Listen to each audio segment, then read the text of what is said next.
Momento muy esperado en Buen Día Uruguay, siempre que él pisa nuestro querido living, así que a Leo Borges le damos la muy bienvenida hoy para hablar de una fecha que según él es polémica, el 18 de julio, jura de la Constitución, una fecha que, trae su discusión. Así que te vamos a dar la bienvenida y por supuesto vamos a poner en contexto este título que recién estábamos ofreciendo. Bueno, en realidad podemos discutirlo a través de 3 o 4 grandes problemas, podríamos decir, para la historiografía uruguaya. Por un lado tenemos cuándo es la fecha de nacimiento del Uruguay, ¿verdad? 18 de julio es para algunos historiadores de corte colorado, de alguna forma, el día del nacimiento del Uruguay, ¿verdad? Detrás de esa jura de la Constitución hay muchos personajes que luego se van a convertir en colorados, ¿verdad? Recordemos que el nacimiento del Partido Colorado y el Partido Blanco son posteriores al nacimiento del Uruguay, bastante posteriores, 6 años después, 7 años después y hasta 10 años después. Pero, de alguna forma, bueno, ¿cuándo fue el nacimiento? Y Uruguay tiene ahí un anatema bastante interesante, ¿no? ¿Fue el 25 de agosto de 1825? Muchos historiadores blancos dicen que sí. Detrás estaba Oribe, Lavalleja, figuras que van a ser relacionadas. De hecho, Oribe es el fundador del Partido Blanco. ¿Fue el 4 de octubre de 1828, fecha de la Convención Preliminar de Paz? Bueno, ahí podría ser. Algunos historiadores revisionistas plantean eso.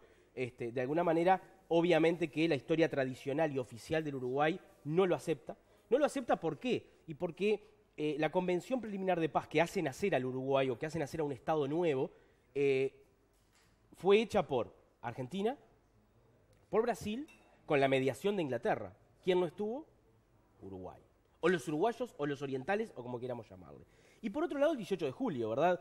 El día que se puso a rodar esta pelota, ¿no? Es decir, bueno, el Uruguay nace con el nacimiento de la primera Constitución, con un orden jurídico, con un orden administrativo, con un presidente, ministros, bueno, con todo el orden administrativo que necesita, de alguna manera, un Estado. Entonces, ahí tenemos la primera el régimen de discusión. actual república, ¿no? También. Exacto. El primer nombre del Uruguay es Estado Oriental del Uruguay.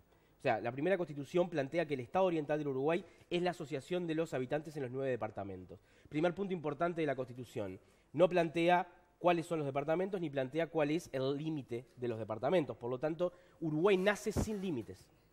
Recién va a tener límites en 1851, ¿no? O sea, estamos hablando 21 años después del nacimiento de la primera Constitución, Uruguay recién va a tener límites, podríamos decir. Los límites son otro gran problema del Uruguay, ¿no? ¿Por qué? Porque al nacer como una especie de algodón entre cristales o estado tapón, en una lucha que venía de mucho tiempo atrás, ¿verdad? Primero el Imperio Español y el Imperio Portugués luchando por la banda oriental, después Argentina y Brasil que toman esa posta y Uruguay que aparece como una especie de cuña metida entre dos grandes estados y siempre va a tener un conflicto.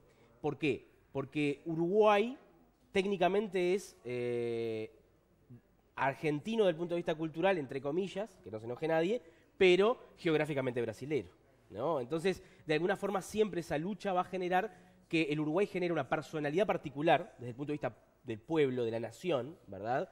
Y por otra parte que siempre tengamos el problema de los límites. De hecho, si uno mira un mapa actual, ¿no? Siempre va a tener límite contestado. No sé si en la escuela les pasó, ¿no? Que vos mirabas el mapa y ves al norte, en Massollar decía límite contestado. No, eso de alguna manera tiene que ver con un problema entre Brasil y Uruguay por un pedacito de tierra. Y después podemos seguir hablando, por ejemplo, de los límites que tienen que ver con el Río de la Plata, que recién, con el arreglo entre las dos dictaduras, argentina y uruguaya, en los años 70, se culmina, digamos, con te toca tanto para vos, tanto para mí, con respecto a la profundidad del Río de la Plata. Y por otra parte, otra gran discusión que genera la primera Constitución es, ¿fue una buena Constitución? ¿Fue una mala Constitución? ¿Tá? De alguna forma la Constitución del 30 es un punching ball, todo el mundo le pega. Son como clichés, ¿no? Rivera, Flores, como personajes, es fácil pegarles. Y por otra parte, la Constitución del 30 es facilísimo pegarle. ¿Tá? ¿Por qué? Y porque en realidad, por ejemplo, con respecto a la ciudadanía, planteaba que los ciudadanos eran los uruguayos mayores de edad, nacidos acá, ¿verdad? O con padres acá, pero se excluía de la ciudadanía, y acá siempre, esto lo repetimos todos los profes de historia, ¿no? Como un versito, a los analfabetos, a los soldados de línea, a los peones, a los jornaleros, a los deudores del Estado y a los ebrios consuetudinarios, que siempre les causa risa a los gurises, ¿sí? Ebrios consuetudinarios. Y entonces, bueno, muchos historiadores lo que plantean es, por un lado... Lo que serían los adictos en los tiempos de hoy. Exacto, un adicto... En definitiva, ¿no? Difícil de probar, ¿verdad? O sea, es muy complejo de probar quién es un ebrio consuetudinario más allá de su enfermedad. Pero los deudores del Estado, yo siempre digo, no sé quién vota, no sé quién votaría hoy en día, por ejemplo, ¿no? Los deudores del Estado no votaban, los analfabetos. Pivel Devoto, un gran historiador de corte blanco y muy romántico a la hora de hacer determinados análisis, plantea que está muy mal que una nación que nace con la espada le niegue a los tenedores de la espada el voto. Porque en realidad, si vos te ponías a mirar, ¿quiénes no votaban? Los pobres. De hecho, en el Uruguay solo un 5 o 6% de la población podía formar parte de lo que era la ciudadanía. Por lo tanto, la Constitución del 30 lo que genera no es una república democrática, sino una república aristocrática u oligárquica, si queremos ser más rotundos, ¿verdad? Solamente un 6% de la población tenía acceso. Y a eso le tenemos que sumar, además, que la Constitución del 30, primero, no acepta la coparticipación de partidos, ¿tá? O sea, el presidente se ganaba todos los cargos. ¿Qué generó eso? Que en el futuro los blancos se levantaran en armas, ¿para qué? Para poder tener representación. De hecho, ni Timoteo Aparicio, en la Revolución de las Lanzas del 70, ni Aparicio Saravia en el 97 o en 1904, pelean por el poder, sino que pelean por la representación proporcional. Pero eso tiene una explicación.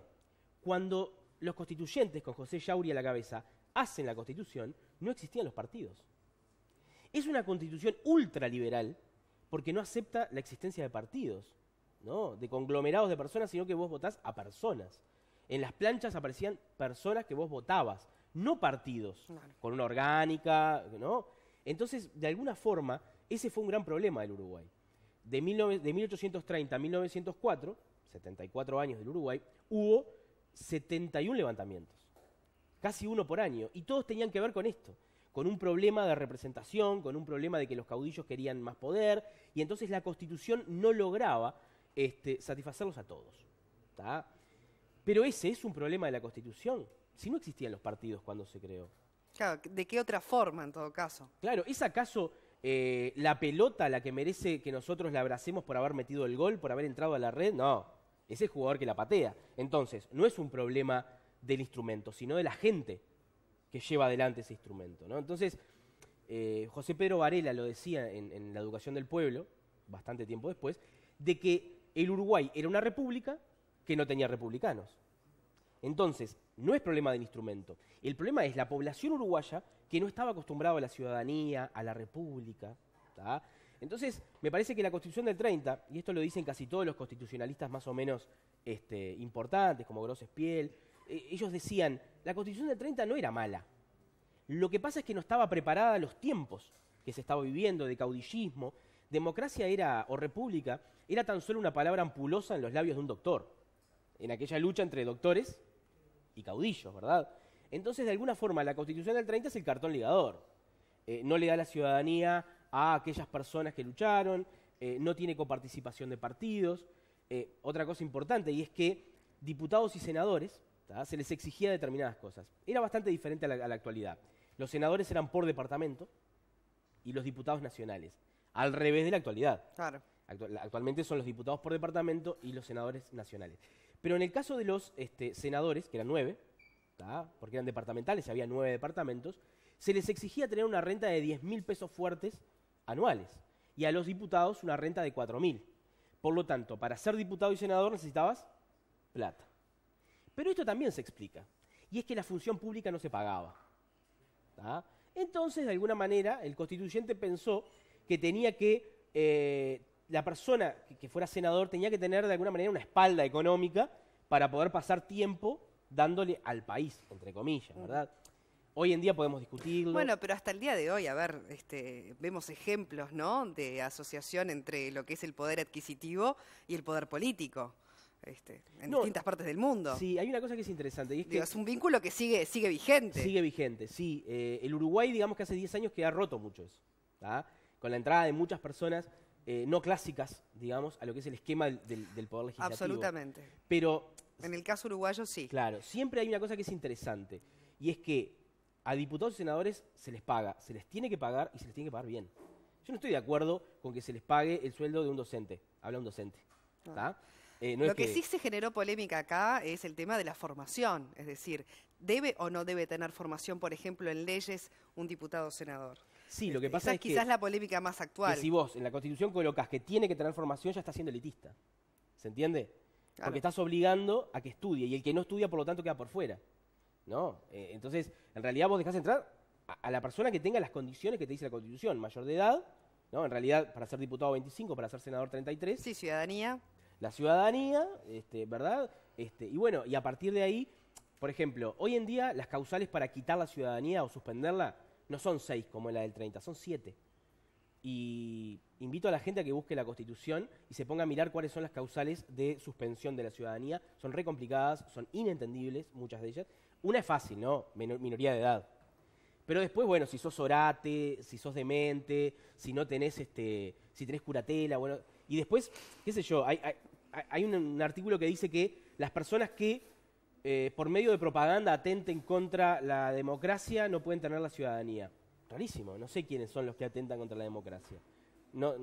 Y en aquella época eran 6 causales, analfabetos, son más chocantes, son más feas, pero, una cosa importante, todas son pasajeras.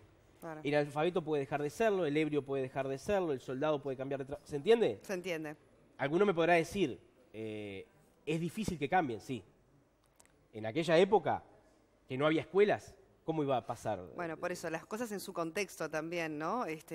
Porque ahora, vistas al día de hoy, lógicamente que la lectura hasta es, como decís vos, ridícula en cierto punto. Claro. Pero puesta en su contexto también es interesante verlo desde ese lugar. Leo, como siempre, un placer y la seguimos, por supuesto, el próximo viernes.